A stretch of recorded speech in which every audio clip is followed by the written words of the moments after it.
silent.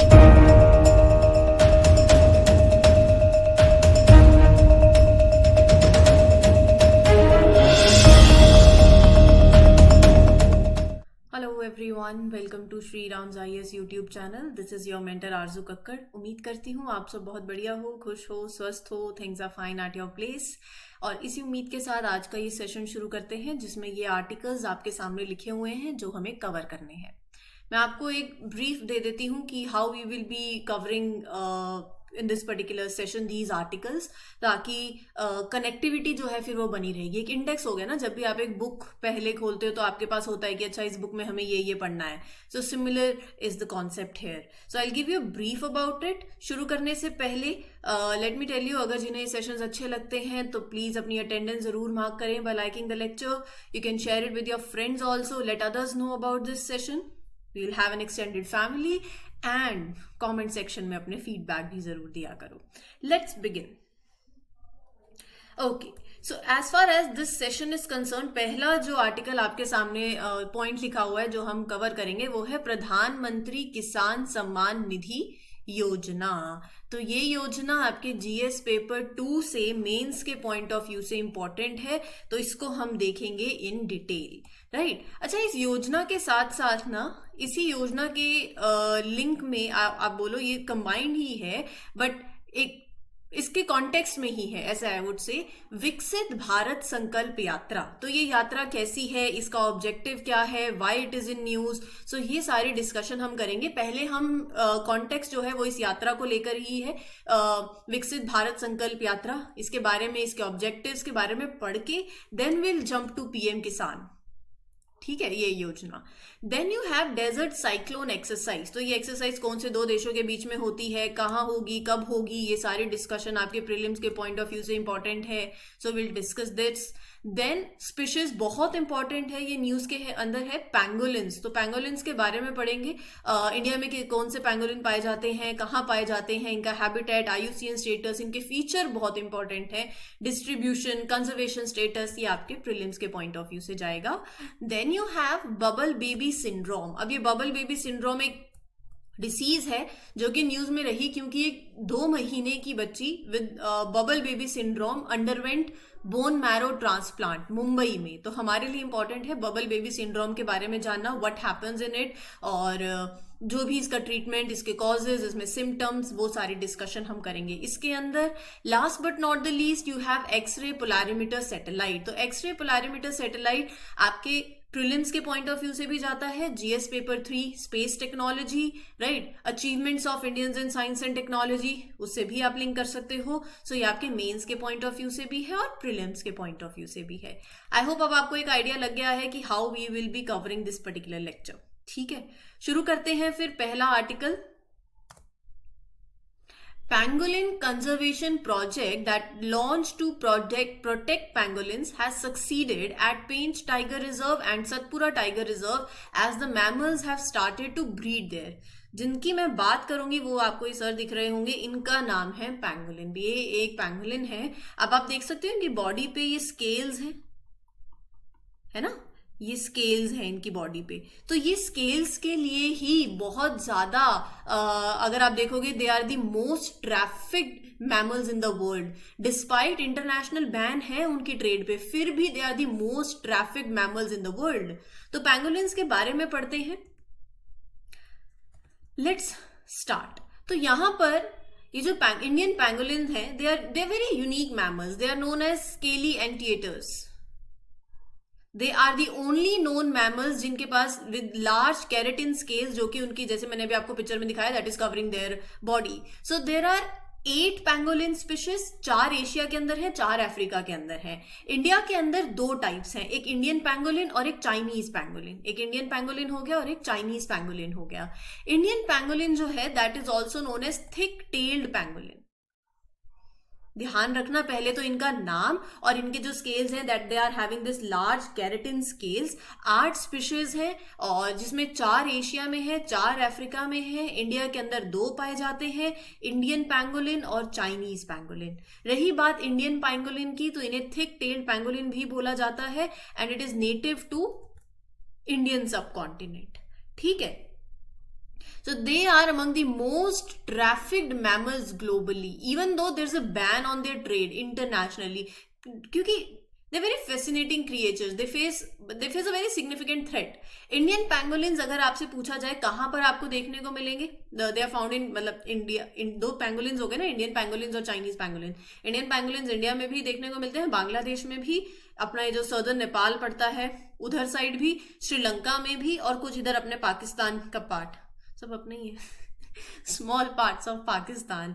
सो अच्छी बात यह है कि कंजर्वेशन प्रोजेक्ट जो रहा है इन पेंच टाइगर रिजर्व और Satpura tiger reserve, it has succeeded, क्योंकि pangolins there have started breeding or it is contributing to their protection, their survival. So this is a very positive step towards ensuring कि ये mammals thrive in their natural habitat. अब जब मैं habitat की बात कर रही हूँ वो भी natural habitat की, तो इनका habitat कहाँ पर ये पाए जाते हैं, इनका घर कहाँ है? They are adopted to live in desert regions, मतलब जहां पर barren और hilly terrain हो, right? So they stay in areas that is up to 2500 feet above the sea level. ठीक है जी. तो they prefer soft and semi sandy soil, तो जो कि उनके लिए बहुत सुटेबल रहती है for digging burrows. So they have been found in various habitats, tropical forest में, open land, grasslands and near villages, right. So ये हो गया इनका हैबिटेट. आगे चलते हैं, अगला जो है फीचर्स के बारे में जान लेते हैं. They have a unique body armour that is made up of large overlapping scales, जो मैंने भी आपको पिक्चर में दिखाया, that is providing a very effective protection, right? So this armor consists of about 13 rows of movable. It has about 13 rows of movable sharp scales that are periodically shed, right? So जो color है इन scales का वो vary करता है based on the colour of the earth in their surroundings. So वो अपने आप को क्या करते हैं, प्रेडेटर से प्रोटेक्ट करने के लिए they curl themselves into a ball, self defence के लिए. क्योंकि एक इंसेक्टिवोर्स हैं तो ये प्राइमरीली फीड करते हैं आंट्स पे और टर्माइट्स पे. कलर जो है वो वेरी करता है. They curl itself into a ball. It is an insectivore और एक नॉक्टर्नल स्पीशीज है. इसका मतलब they active during the night and during the day they rest in their deep burrows that they have dug for themselves. So ये हो गया Indian pangolin के बारे में. आई होप आपको सारी बातें क्लियर हो गई होंगी. रही बात इनके IUCN स्टेटस की, तो एंडेंजर्ड कैटेगरी के अंदर है, वाइल्ड लाइफ प्रोटेक्शन एक्ट में शेड्यूल 1 में है और साइट्स में भी अपेंडिक्स 1 के अंदर है. आगे चलते हैं, अगला जो आर्टिकल है that is regarding blue baby syndrome. 2 महीने की बच्ची that underwent a bone marrow transplant Mumbai में because of this bubble baby syndrome. I'm sorry, it's bubble baby syndrome. Now इसको ऐसा भी क्यों बोला जाता है bubble baby syndrome, और इसके अंदर होता क्या है? इस सिंड्रोम को, बबल बेबी सिंड्रोम को मेडिकली इसको बोला जाता है severe combined immuno deficiency, SCID. ये एक रेयर जेनेटिक डिसऑर्डर है और ये लाइफ थ्रेटनिंग प्रॉब्लम्स कॉज कर सकता है विद द इम्यून सिस्टम. सो ये एक तरीके की जब आप में इम्यून डेफिशिएंसी होती है ना, it's a type of immune deficiency. इसीलिए तो हम बोलते हैं देखो अपना इम्यून सिस्टम बहुत स्ट्रांग रखो. अगर हम बोलते हैं ये कोविड वेरिएंट आ गया, ये बीमारी आ रही है, ये XYZ, कितनी मतलब आजकल तो खुशी की खबर कम मिलती है, बीमारियों की खबर ज्यादा मिलती है. तो कहने का मकसद ये है कि इन बीमारियों से अगर बचना है ना, चाहे जुकाम ही क्यों ना हो जाए, सारा खेल इम्यून सिस्टम का है. अगर आपकी इम्यूनिटी स्ट्रांग है, आपकी अच्छी डाइट है, हेल्दी डाइट है, राइट, तो पूरी एक ऐसी balance diet, I would say पूरे न्यूट्रिशियस से भरपूर हो अगर ऐसी डाइट, तो इम्यूनिटी स्ट्रांग हो, योगा करते हो, एक्सरसाइज करोगे तो आधी बीमारियां वैसे ही नहीं लगेंगी. अब जैसे ये है बबल बेबी सिंड्रोम है, ये भी इम्यून डेफिशिएंसी की वजह से ही है. इम्यून डेफिशिएंसी ही होती है बच्चे में. सो द डिसीज इज, अब पर वो तो छोटा बच्चा है, पैदा ही हुआ है जस्ट, तो इसमें कैसे हो जाता है ये immune deficiency. So the disease is known as living in the bubble syndrome because living in a normal environment can be fatal to a child who has it. तो बात ये कह रहे हैं कि यहाँ पर ना बबल बेबी सिंड्रोम इसलिए बोला जाता है क्योंकि वो बच्चा जो है वो नॉर्मल एनवायरमेंट में अपने आप को थ्राइव नहीं कर सकता. It can be dangerous for them, इसीलिए they are living in the bubble. So that is why the syndrome is called as live in the bubble. So in a developing baby, the immune system begins in the bone marrow. जो कि एक part है of the body where blood cells are produced. Now दो stem cells in the bone marrow, they आपने 3 types of blood cells सुने होंगे, red blood cells, white blood cells और अपने प्लेटलेट्स। होता क्या है, जो व्हाइट ब्लड सेल्स है ना वो सुपर हीरोज हैं हमारी बॉडी में, वो हमें प्रोटेक्ट करते हैं from infections, from invaders. So there are different types of white blood cells also. उसमें से एक इंपॉर्टेंट ग्रुप है lymphocytes, red blood cells, white blood cells और प्लेटलेट्स। तो यहां पर आप देखो, व्हाइट ब्लड सेल्स जो हैं they protect the body from infections and foreign invaders. Now there are different kinds of white blood cells जिनको हम लिम्फोसाइट्स बोलते हैं। अब लिम्फोसाइट्स आगे they are in 2 main types, B cells और टी सेल्स। पहले तो बॉडी में 3 cells, white blood cell, red blood cells और प्लेटलेट्स, रेड, व्हाइट और प्लेटलेट्स। जब मैं बात करती हूँ व्हाइट ब्लड सेल्स की, इसके अंदर there are different kinds of white blood cells जिसमें लिम्फोसाइट भी है, right. Lymphocyte comes in 2 types, B cells और टी सेल्स।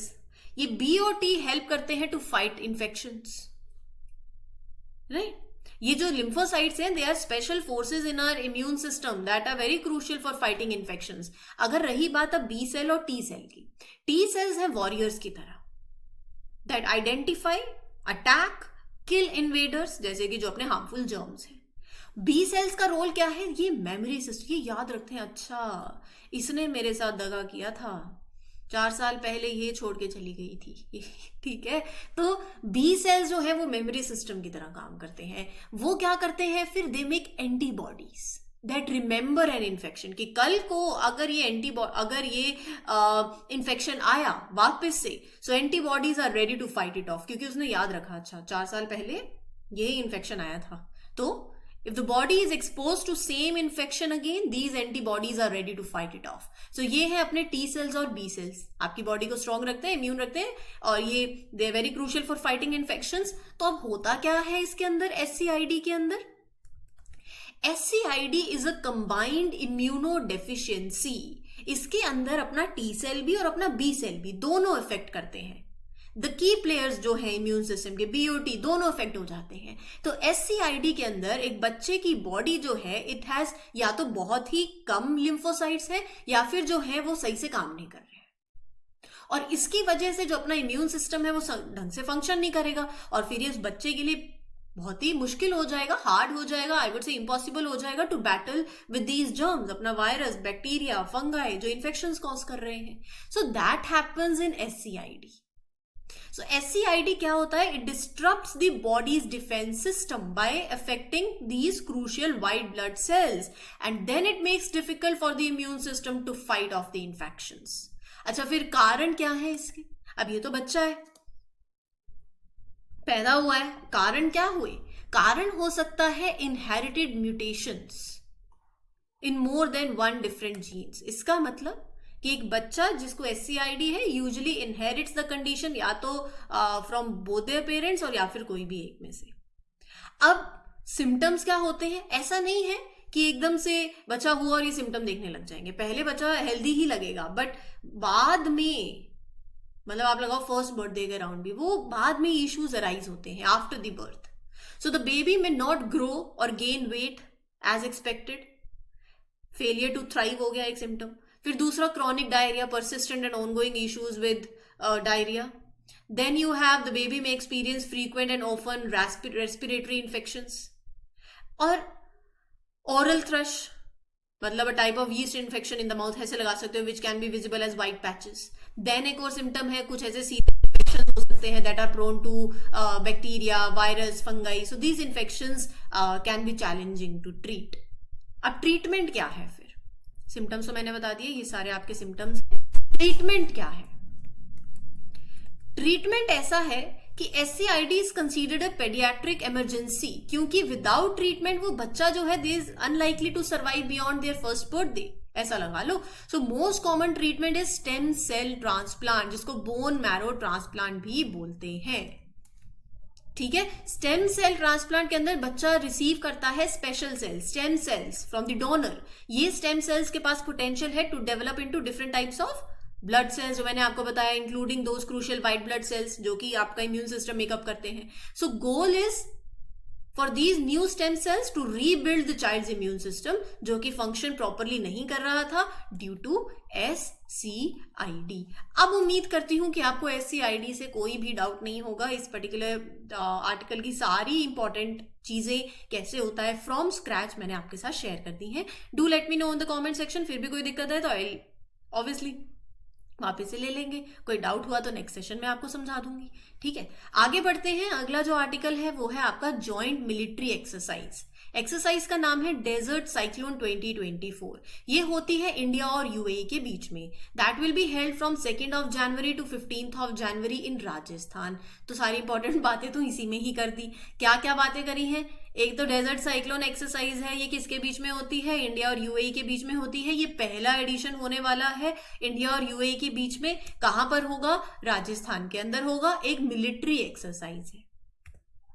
थोड़ा सा और पढ़ लेते हैं आप। So it is the first edition of this joint military exercise that is called desert cyclone 2024 between India and UAE। इसका मेन गोल क्या है एक्सरसाइज का?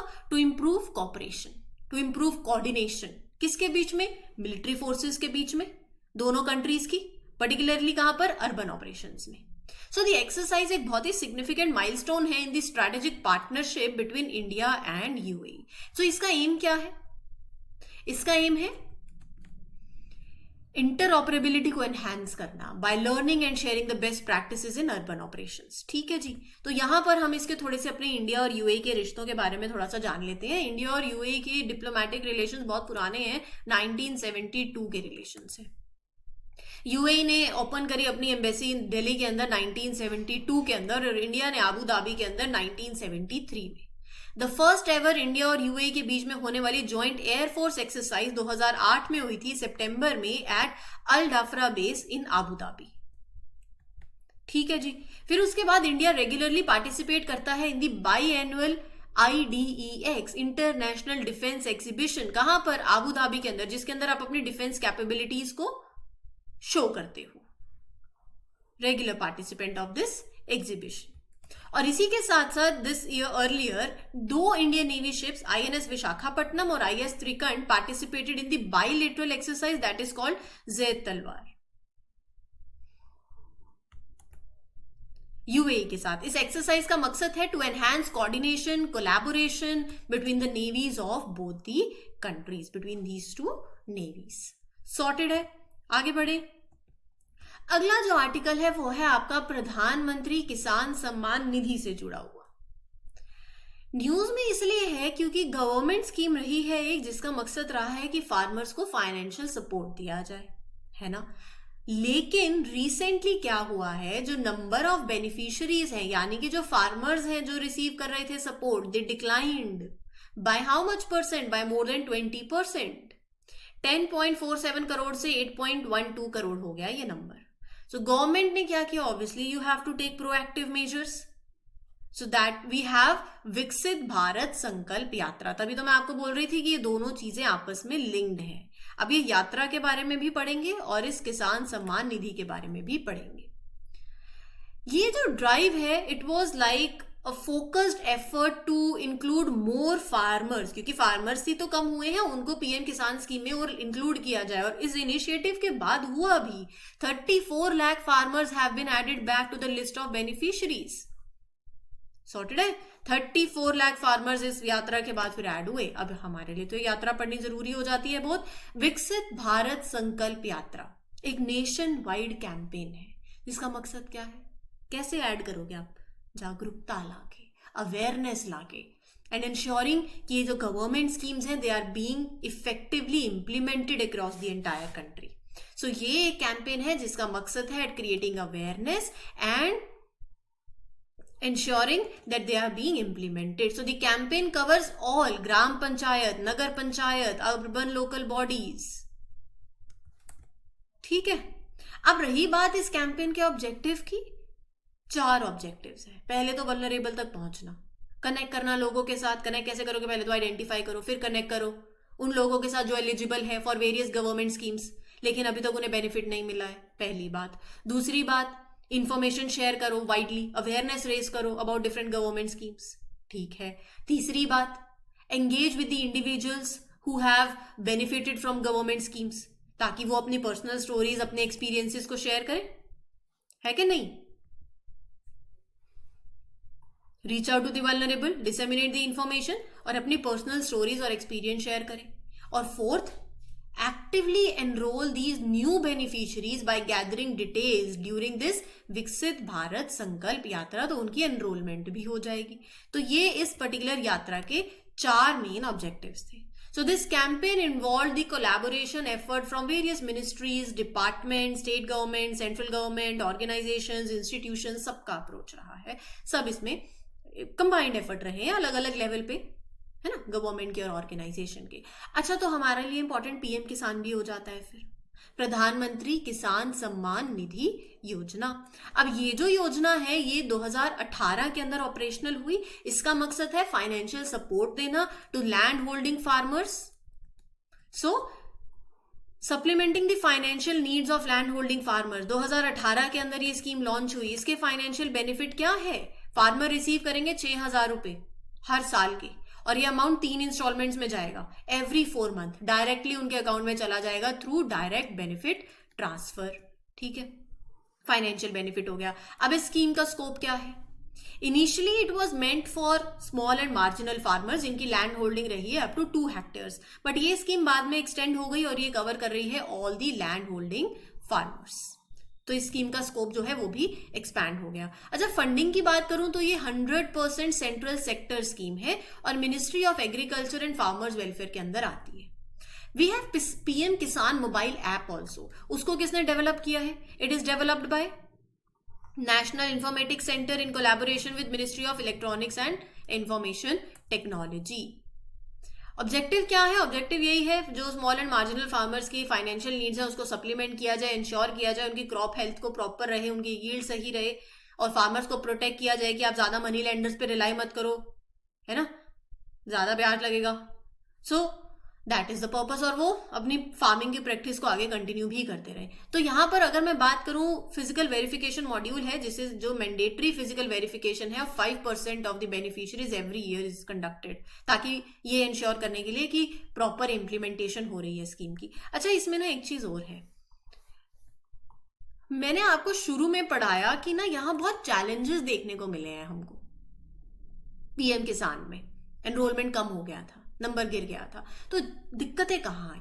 दिक्कत पहले ये आई कि ना इसमें एक मैंडेटरी रिक्वायरमेंट है फार्मर्स के लिए कि आप अपने आधार कार्ड को लिंक कराओ एक्टिव बैंक अकाउंट्स के साथ to have their land details. ये जो प्रोसेस है ना, इसमें कॉम्प्लेक्सिटी है, ये चैलेंजिंग हो जाता है फार्मर्स के लिए, स्पेशली उनके लिए जो रिमोट एरियाज में रहते हैं। कुछ फार्मर्स टेक्निकल डिफिकल्टीज फेस करेंगे in fulfilling their Aadhaar linkage and land seeding, जिसकी वजह से वो कहेंगे छोड़, बेनिफिट नहीं लेते, है ना, ये एक चैलेंज है। दूसरा ये है, आधों को तो पता ही नहीं है, they are not aware of this scheme, they lack that sufficient information. इतने एफर्ट्स और आउटरीच इनिशिएटिव्स होने के बावजूद भी it is not reaching to all the segments of the farming community. ये दूसरा एक चैलेंज है। तीसरा चैलेंज क्या है? टेक्नोलॉजी एक्सेस में डिस्पैरिटी। स्मार्टफोन्स, इंटरनेट कनेक्टिविटी एक चैलेंज है फार्मर्स के लिए। इट विल बी डिफिकल्ट ना to engage with this online process that is required PM किसान में एनरोलमेंट के लिए। क्यों? क्योंकि लिमिटेड एक्सेस है टू टेक्नोलॉजी। तो ये दिक्कतें हैं। दिक्कतें तो सबको पता है, अपने को तो सोल्यूशन जानने हैं, वे फॉरवर्ड बताइए। Mandatory requirements, take thorough look at mandatory requirements. जितना आप इनके लिए इजी करोगे, you review the mandatory provisions and Aadhaar linkage, make this process easier for the farmers, ताकि वो इसको समझे और कंप्लाई करे। Make the most of technology to create easy to use platform, technology आसान बनाने के लिए चीजों को, rather than कि उनके लिए और मुश्किल हो जाए।